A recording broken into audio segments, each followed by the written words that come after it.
Hello दोस्तों, Radhe Radhe. Monika biology classes में आप सभी का हार्दिक स्वागत है। चलिए आज हम बात करते हैं नर युग्मकोद्भिद के विकास की।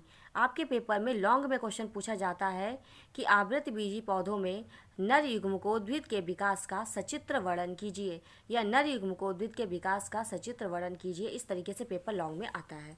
ठीक है, तो नर युग्मकोद्भिद क्या होते हैं? मेल गैमिट होते हैं। मेल गैमिटोफाइट को नर युग्मकोद्भिद कहते हैं। ठीक है, मेल गैमिटोफाइट यानी परागकणों की हम यहाँ पे बात कर रहे हैं। मेल गैमिट क्या होता है? पौधों में परागकण होता है। तो हम पॉलन ग्रेन की बात कर रहे हैं कि किस तरीके से परागकण बनेंगे, नर युग्मकोद्भिद का विकास कैसे होगा। ठीक है, तो नर युग्मकोद्भिद का विकास को कहते हैं डेवलपमेंट ऑफ मेल गैमिटोफाइट। तो हम क्या कहते हैं नर युग्मकोद्भिद को? नर युग्मकोद्भिद को हम कहते हैं मेल गैमिटोफाइट। देखिए यहाँ पे ये डायग्राम बना हुआ है, डेवलपमेंट ऑफ मेल गैमिटोफाइट, नर युग्मकोद्भिद का विकास। ठीक है, तो नर युग्मकोद्भिद का विकास, डेवलपमेंट ऑफ मेल गैमिटोफाइट यानी परागकण। देखिए आपके इस तरीके से ये डायग्राम है, आप इसे समझिए। ये क्या है? हमेशा कहते हैं गुड़हल को दिमाग में रखिए। ये इसकी स्टिग्मा है, ये यहाँ पे परागकोश यानी एंथर लगे हुए हैं। एंथर को देखेंगे तो कुछ इस तरीके से दिखता है। अपरिपक्व में ये बंद होता है, परिपक्व में ये यहाँ से खुल जाता है जिससे परागकण बाहर निकल आए। ठीक, जब ये यहाँ पे इस तरीके से ये लगा हुआ है तो हम इसे देखें तो ये ऐसे दिखेगा। इसको हम देखेंगे तो ये कुछ ऐसे दिखेगा, परागकोश। ठीक है, एंथर।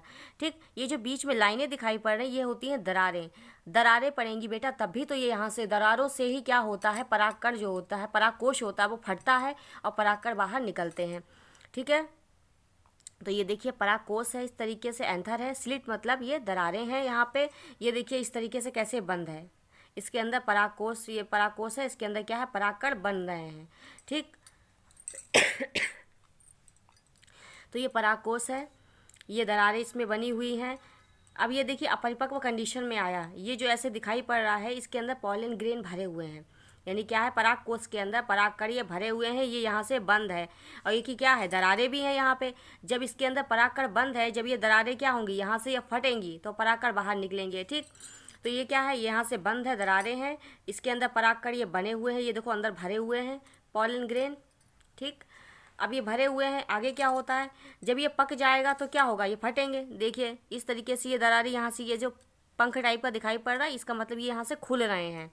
ठीक है, ये जो है खुल रही हैं, दरारें जो हैं ये खुल रही हैं, यहाँ से परागकोश ये फटा और ये परागकण सबके सब बाहर। ठीक है, जब ये परागकण बाहर निकलते हैं तो परागकण ये जो छोटा सा गोल है ये कैसा दिखता है, ये ऐसा दिखेगा। ठीक, यहाँ से ये बनना था, अंदर ये बने परागकण, इसमें यहाँ से ये झिल्ली फट गई, परागकण बाहर निकल आए। जब ये बाहर निकल आए हैं तो ये कैसे दिखते हैं, ऐसे दिखते हैं। परागकण का आपको डायग्राम मैंने बताया है कि परागकण की ये संरचना होती है, ये गोल तरीके के, ये क्या है, परागकण है। जो गोल गोल बाहर निकले थे ये इस तरीके से दिखेंगे परागकण। ठीक, तो परागकण की बाहर वाली परत क्या कहलाती है, एक्जाइन, जिसे कहते हैं बाह्य चोल। अब इसको हम देख रहे हैं परागकण कैसा दिख रहा है। ठीक है, तो ये गोल जैसा दिख रहा है, गोल संरचना है। बाहर वाली परत को हम कहते हैं एक्जाइन यानी बाह्य चोल। अंदर वाली परत को कहते हैं अंतःचोल यानी इंटाइन।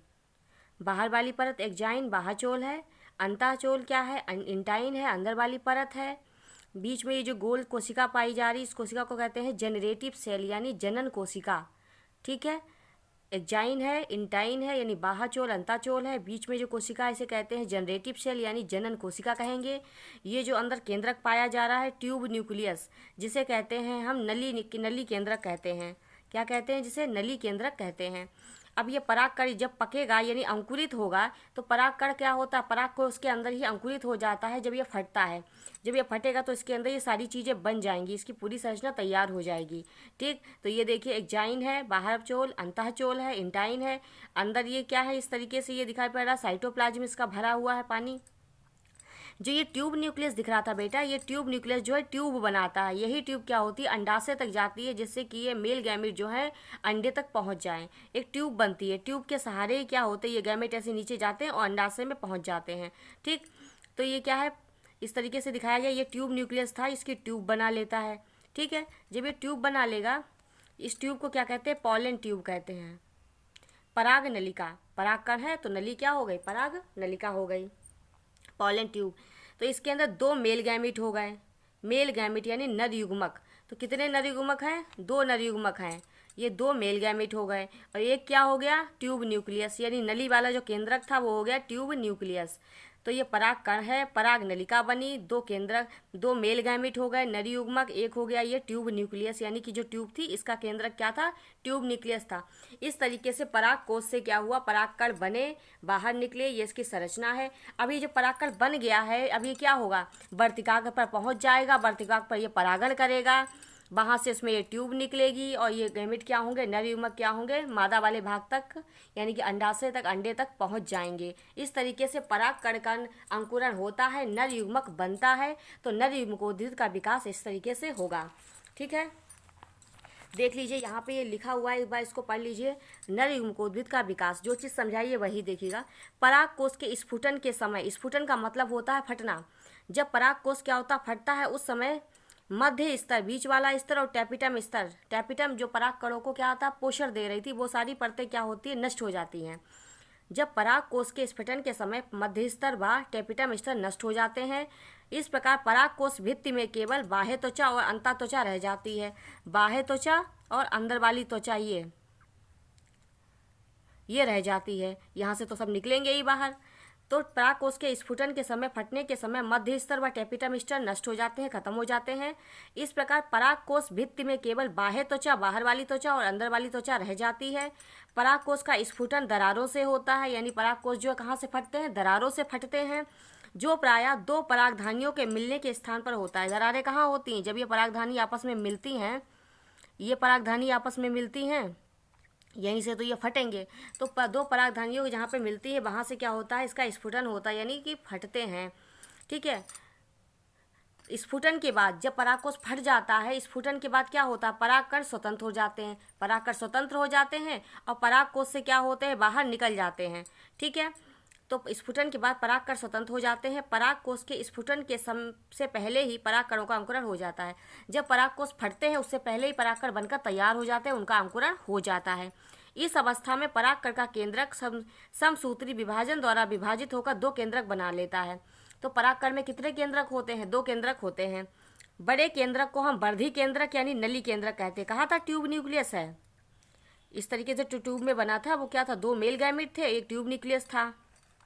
ठीक, तो बड़े केंद्रक को हम वर्धी केंद्रक यानी नली केंद्रक कहते हैं, यानी ट्यूब न्यूक्लियस कहते हैं। छोटे केंद्रक को हम क्या कहते हैं, छोटे केंद्रक को हम जनन केंद्रक कहते हैं। बड़े केंद्रक को हम नली केंद्रक कहते हैं और छोटे केंद्रक को हम जनन केंद्रक कहते हैं।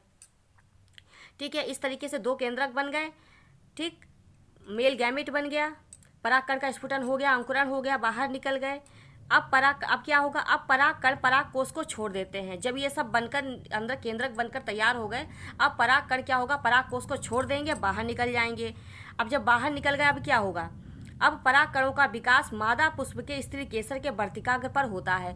अब जब बाहर निकल गए, अब इनका अंकुरण विकास क्या होगा, अब ये स्त्री केसर के वर्तिकाग्र पर पहुंच जाएंगे, वहां पर इनका विकास होगा। परागण की क्रिया होगी, परागण की क्रिया वर्तिकाग्र पर होती है जहां इनका अंकुरण होता है।